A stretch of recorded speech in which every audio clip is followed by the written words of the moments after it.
John Roberts who mentioned the analogy between Dalila and Jael.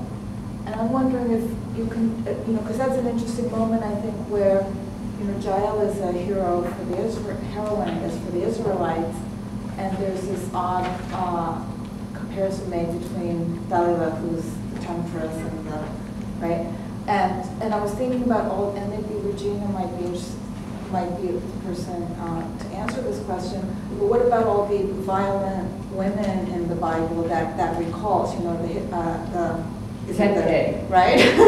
And then there's, Judith and so forth, and Rembrandt. And that's an interesting, can we talk about that a little bit, about how women enter into this sort of violent narrative?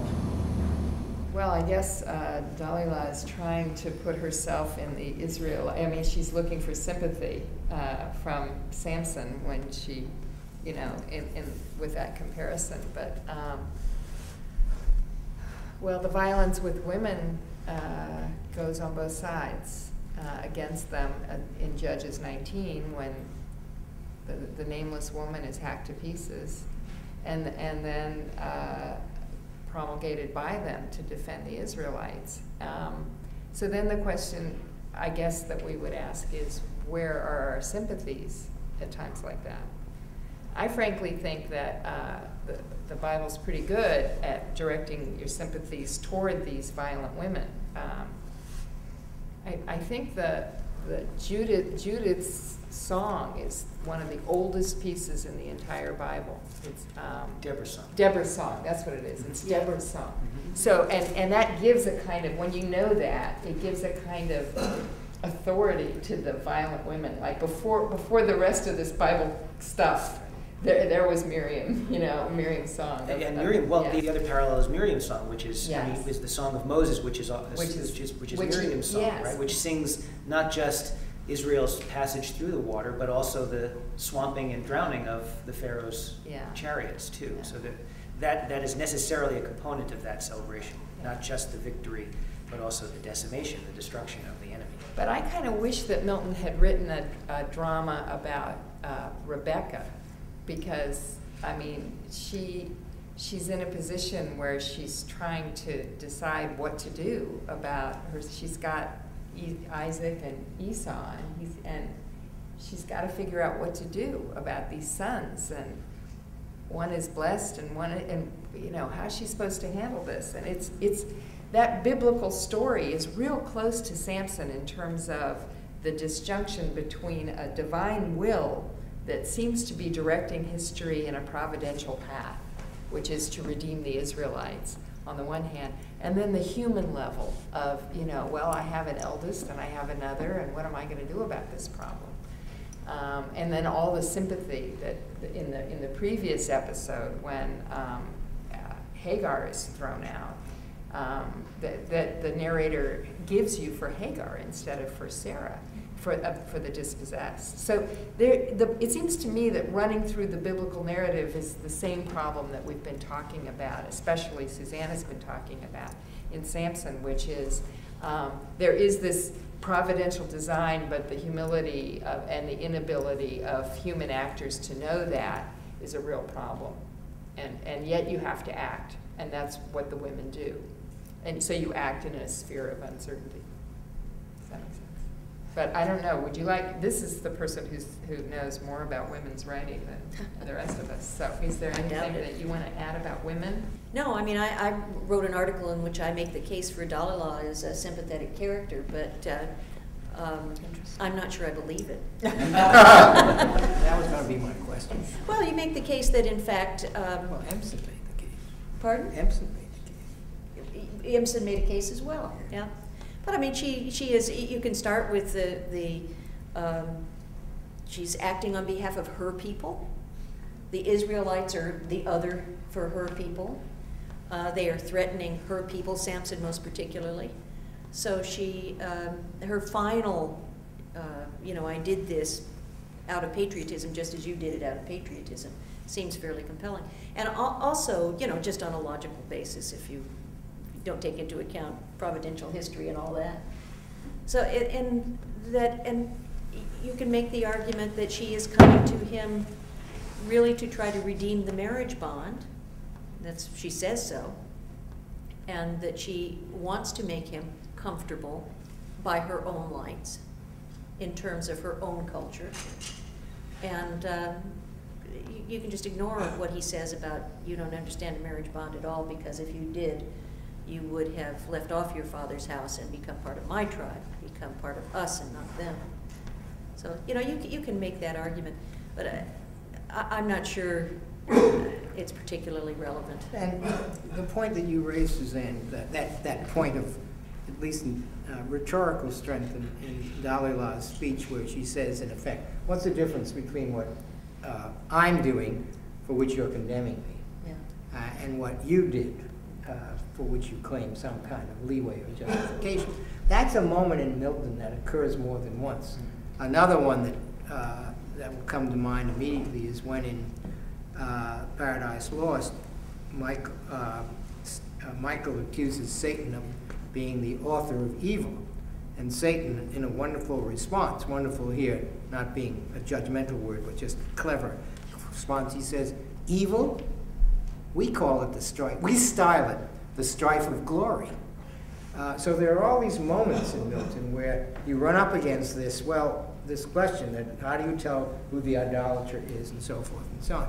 And the answer, I believe, and here I'm veering, I think, back in the direction of Faisal, the answer is that moments like that are meant to show you that if you think you're going to find an answer by toting up empirical evidence of some kind, or by doing some comparison according to, let's say, a set of Aristotelian virtues, it's not going to work out that way.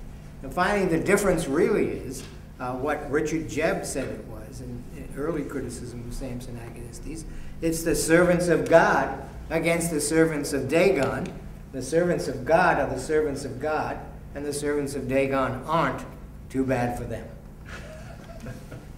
How useful or important to our understanding of both that moment in Paradise Lost and that moment in Samson is it to think of that as a conviction born out of Milton's own historical experience in the Restoration context, where if might really makes right and I'm on the wrong side, maybe there's another way of assessing just how right I am, and it's not by empirical. But if one were to concede that Dalila's argument and her actions against Samson were made in good faith, and that she was doing what she thought God, her God, wants her to do, then by, at least as I understand your argument, Stanley, we would have to approve of her, wouldn't we? Why? Because she's doing what she thinks is but she's wrong. She's fulfilling the divine intention. And Yeah, we would but have to say, it's unfortunate that she's been proven wrong in the end. She hasn't got any divinity. And then I think that probably what we're coming, what seems to be an impasse for us is just because you died doesn't mean you're wrong. No. And we put our premium on life, and they don't. And I think that maybe that's the 20th century secularism, is if you end up dead, you lose, and you were wrong. But I I think think closer to the classical vision. Yeah, I think Milton puts his value on freedom, and his freedom is something that God gives everybody the opportunity to enact. And as a poet, he seeks to create works that allow us as readers and interpreters to enact our own. And I know you disagree with this. What can I say? But I believe it. I do believe it. And I think there is evidence. In Paradise Lost, Book 8, there's this wonderful line where Adam is talking to Raphael about a variety of things, including the extraordinary impact Eve's beauty has on him. And he is then accused by Raphael of having surrendered to that beauty or given up his superior manhood. And he says, "Now I am still free." That's the end of the line. I am still free. And then the next line is, "To approve the best and follow what I approved." Right. That's what freedom is in Miltonic terms. Not freedom in the sense of going my own way or something like that. It's freedom to identify that which in the universe, not university. Maybe Man, that's a bad identify that which in the universe is worthy of obedience and allegiance, and then giving it wholeheartedly. I don't disagree with that. Yeah, there's a wonderful allusion under that moment that to Medea, who says, I know the good, I see it too, it's the worse I follow. And there's that moment where we as readers know Adam is just about to pick the wrong path, and is about to enthrall himself in precisely the way, and on precisely the terms that Raphael worries about. And there's, to sort of return to Suzanne's point on liberty, one of Paine's contemporaries, who I think is enormously important to understanding him, Sir Henry Vane, has a sentence in one of his prose works that the perfect following of God's will is freedom. And I think in a nutshell, That's right. that's Milton's view of freedom. And he objects always and consistently to those human institutions that frustrate one's ability to follow that sense of freedom. That's his notion of liberty. But this requires that we think about what God means to him, because it's not the leader of a nation or the leader of a tribe or the leader of a people. It's not. That's not the understanding of God. It's the source of justice, and that, you know, and for secular readers, that's hard to swallow. Right. And that's why for secular readers today, it looks like a savage act of violence to kill the Philistines, because what's the matter with their God? But in Milton's eyes, there's everything the matter with their God. So I mean, it really helps my students to translate God into justice. Right. Because if they make that mental move, then the whole thing works differently. Yeah, and even Satan does it. When he makes his argument against God, that is to Eve, he says, look, if he does this, he's unjust. If he's unjust, he's not God, so you got nothing to worry about. Exactly. Any further comments, questions? You gonna let us get away with all this?